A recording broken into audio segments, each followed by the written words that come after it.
Mbalamusizza nnyo mwenna era ne mbaaniriza mu kitundu kyaffe eky'olwaleero mu ssuula ensobi mu butamanya ey'ekitabo kyaffe kino ensi y'okwejjusa. Kasirikitu nnyo nnyini ddala okukujjukizaako we twakomye era twabadde mu ssuula eno yennyini mwe twalabidde nga mweseze yabadde afunye akabenje waliwo essuubi ly'okuba ng'akyalimu obulamu naye ye gwe yatomedde kyabadde kimaze okukakasibwa nti bambi tasobodde kusimattuka. Ekitundu ekyo twakifundikiridde nga mweseze addusiddwa mu ddwaliro wakati mu b'eŋŋanda bwe yali akooneddwa okubuuka enswa nga bwe bateekwa okuliyirirwa era awo wennyini bwe twakomye. Kati nkusaba onzikirize leero we mbanva nkwongereyo n'ekitundu kyaffe eky'olwaleero era mu ssuula eno ensobi mu butamanya.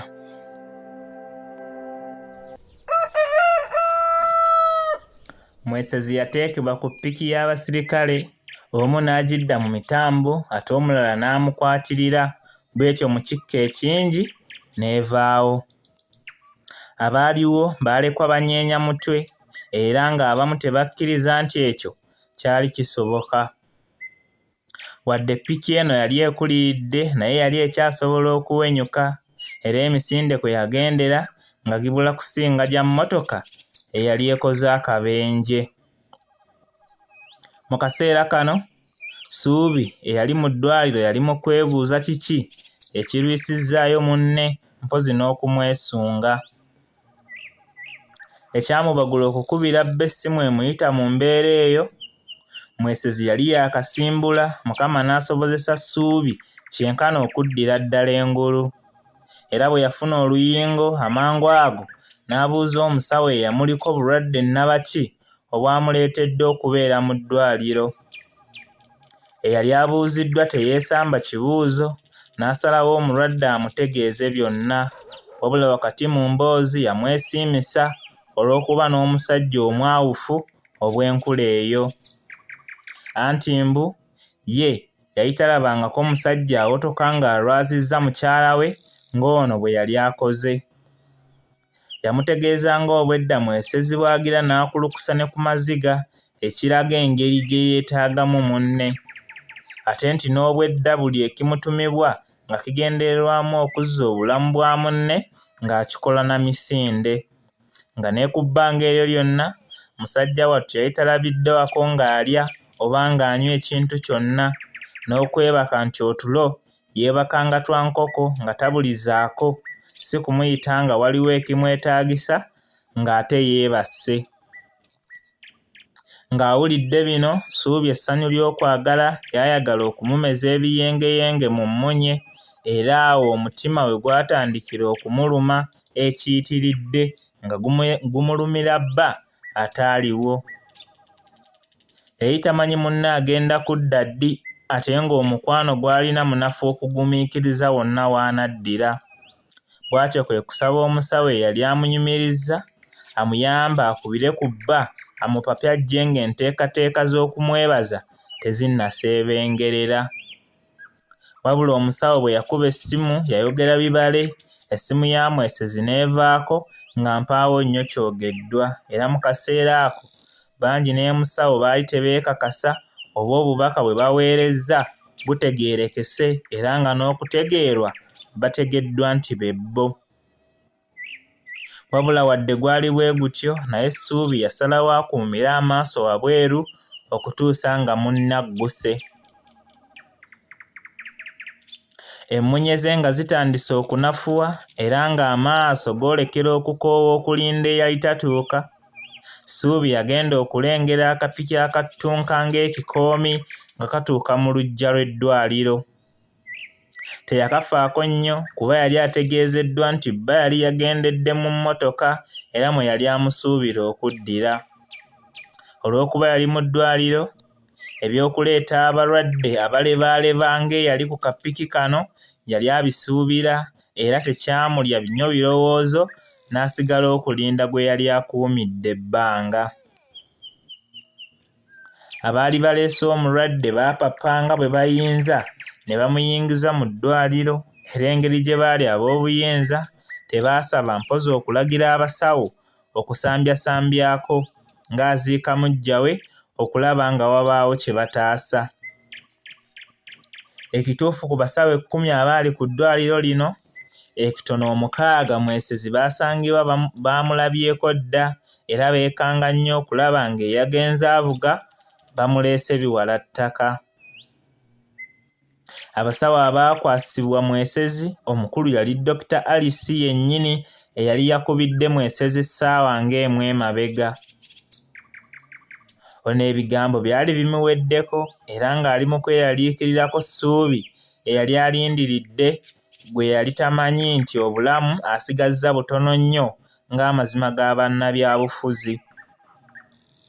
Eddakiika nga 3 ezaali zibunye okupapa nga ziweddeko, omusawo ono yatunuulira bangi eyali afulumye wabweru okulinda munne n'ayongera okumusaasira. Kyeyava ayagala okumugamba ogubadde, wabula yasooka kwebuuza ku basawo banne oba kisaanye okumutegeeza. Era ababiri abaaliwo baasooka kulaga bwe kitaalimu kabi konna kubeera yali waakumanya. Kale ng'okumugamba kisaanye okumuggya ku nkatu z'okulozoola ng'alindiridde atatuuka mpozi eyatuusiddwa edda. Ng'afunye obuwagizi obwo, musawo Alice yasinziira mu mulyango gw'eddwaliro n'akoowoola Ssuubi eyali atudde wabweru wansi w'omuti gwa kirundu ogwali mu mbiriizi z'eddwaliro lino. Wabula aba yaakamuyita ate omusawo omulala kwe kwetema engalike n'ategeeza nti kiyinza okubaamu obulabe, era n'agattako nti kyandibadde kirungi okumutegeeza nga munne ayongedde okufunawo enjawulo bw'aba bwakugifuna, kuba nti okusinziira ku mbeera mwesezi gye yalimu yali eyinza okuviirako obulamu bwa mukyala we okuddamu okudobonkana, anti yali ategeddwa nti buli mbeera emusukkako ajaanukuza kuzirika. Kino ne musawo Alice yamala n'akiraba, wabula ebyembi nti eyali ayitiddwa yali awulidde bulungi era ng'ali mu kujja. Engeri eddoboozi eryali limuyise gye lyali lifaanana eririna obubaka bwe lyagala okumutegeeza, naye yajja yeeteeseteese okuwuliriza era ng'obwongo abwaziikuludde gwe yali alinze okubwazika eyali amuyise. Ng'atuuse ewaali musawo Alice, yamusanga akutte oluggi lw'akasenge akaalimu omulwadde era olwali okumusemberera n'addamu n'ayanukula mu mbeera eyeetaaga okumanya ekimukoowoozezza. Mu kaseera kano mukazi wattu Alice yali akyusizza ekirowoozo wabula nga tannafuna kyalimba ate ng'amaaso ge gakyatunula ng'agalina ensonga akatali kasongasonga gye gaali galinda okwanja. Ekyamujjira amangu kwali kubuuza Ssuubi oba yali amaze okumira empeke z'omu ttuntu. Ekibuuzo kino bangi kyamwewuunyisa era yakiddamu mu mbeera ya kwewuunya, anti omusawo ono yennyini eyali azimuwadde akabanga katono emabega. Bye yamuddamu yabimuddamu ayanguwa nga bw'agezaako okuyisa amaaso mu mpataanya z'oluggi okulingiza mu kasenge omusawo ono gye yali agira n'abbirira amaaso n'atunulayo, ndowooza akakase nga gwe yali akisa talina waayinza kusinziira kulaba kyaliyo. Ebigambo byonna ebyawerekera okuva ku ludda lwa musawo Alice byalabika nga yali apalappalanya bipalappalanye, wamma nga ne bw'obeera si ggwe muntu yeekengera ennyo wano ng'oteekwa buteekwa. Bangi eyasangibwa yasobeddwa edda, bino byayongera okumutabula wabula nga talina kyakubikolera kuba teyalina busobozi kukaka musawo ono kwogera ebyo ebyali bifaanana okuba nga bimukoma ku mimwa. Oluvannyuma mukazi wattu yasalawo awetaddeyo gye yali alindidde munne, eyo gy'ava asinziira okwefumiitiriza ne ku bino ebyali bitandise okumubobbya omutwe. Wabula aba akyuka nga n'omusawo agezaako okusika omukkasa ekikkowe ky'obuweerero, ate mu kasenge n'evaayo eddoboozi eryali mu mbeera y'akaama nga ligamba nti, "Yongera omuyiseeko ne mu mugongo. Kano akabenje k'amafumira kabi nnyo, ofunda n'ajjudde ebiwundu." eyali aweta okugenda bino yabiwulira ne bimukangira mu busobevu nga bw'addamu okukyuka. Ensingo ye ng'ekyali mu kkoona, eddoboozi eddala mu mbeera y'emu lyawulirwa nga lyogera nti, "Musawo Alice, musawo, mukyala wazzeeyo?" Musawo eyali mu kuzzaawo oluggi bwe yawulira bino n'akoma ku munno okusooka okusirika era n'asooka ddamu amangu ago okuwogola ku luggi akakase nti eyali ayogerwako bino byali bimugudde enkoto.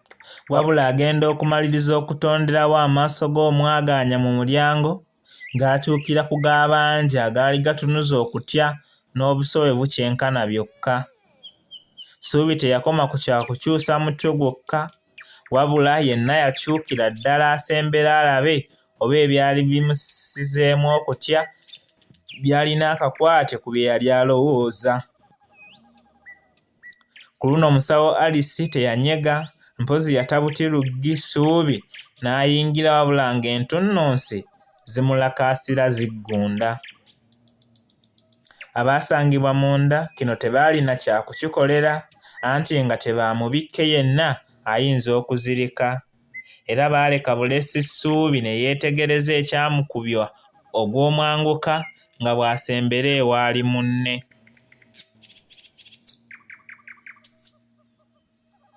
Ku byaddirira mpaawe yali anenyezebwa anti buli omu yali agezezzaako era n'ensobi ezaali zikoleddwa bwali butamanya, kale nga tewali agwana kusonga mu munne lunwe, mpozi buli omu okwenenya yekka bw'aba alaba okunenya ateekeddwa.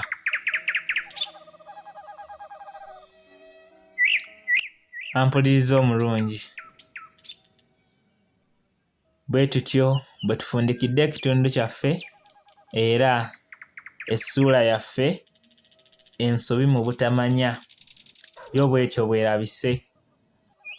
Mpaka omulundi omulala bwe tunadda n'ekitundu kyaffe ekirala mu ssuula era endala, wabula mu katabo kaffe kano kennyini ensi y'okwejjusa. Atakuumira mpeera nga bulijjo nja kumusaba abankuumire. Mwenna mubeere bulungi era mweraba.